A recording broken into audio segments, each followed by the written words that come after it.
এখনকার আইএলস এসে গুলো একটু ডিফারেন্ট হচ্ছে। এটা না জেনে তুমি যদি পরীক্ষা দিতে যাও তাহলে তুমি এসে টপিক বুঝতে না পারার একটা পসিবিলিটি আছে। খুব ভালো করে ভিডিওটা খেয়াল করো, দরকার হলে পেন পেপার নিয়ে বসো।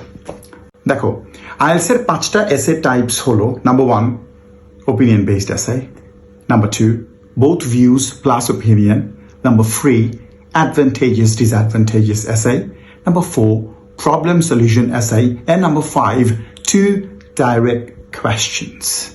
So এই 5 ধরনের এসএ টপিক কিন্তু আমরা আইএলস রাইটিং এ পেয়ে থাকি।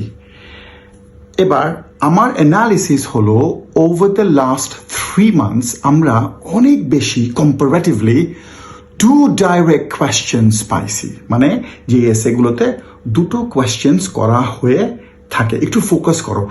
আজকে থেকে 1 বছর আগে কিন্তু সবচাইতে ইম্পর্টেন্ট ছিল opinion based essay followed by problem solution and both views. এখন কিন্তু খুব বেশি এই যে 2 ডাইরেক্ট কোয়েশ্চেন্স আসছে। আচ্ছা, এবার তোমাকে একটা কোয়েশ্চেন বলি, খুব ভালো করে খেয়াল করো। এটা হলো, in many countries primary and secondary schools close for 2 months or more in the summer holidays. What is the value of long school holidays? What are the arguments in favor of shorter school holidays? If you focus on the first part of your essay topic, it asks you, what is the value of long school holidays? They are actually asking you, what are the advantages of long school holidays?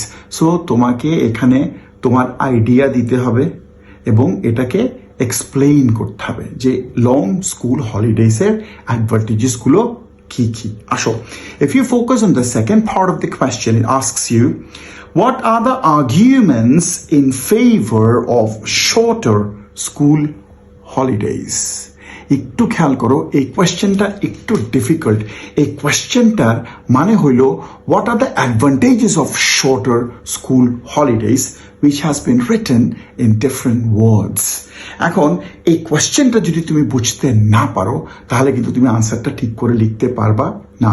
So দেখো, তোমাকে এখানে actually জিজ্ঞেস করছে shorter holidays এর importance কি, আবার long holidays এর importance কি, দুটোই তোমাকে এখানে 2টো প্যারাগ্রাফসে লিখতে হবে। সো একটু খেয়াল করবা, understanding the question nowadays in very recent question papers is very very crucial. তুমি যদি কোয়েশ্চেন না বুঝো তুমি আনসার উল্টা পাল্টা লিখে দিয়ে আসবা। সো এখন থেকে আইএলস রাইটিং কোয়েশ্চেনগুলো একটু ডিফারেন্ট করে লেখে, ওয়ার্ডিংস ডিফারেন্ট হয়, এটা পড়ে ভালো করে বুঝে তবেই এসেটা লেখা শুরু করবা। Best wishes for your IELTS test.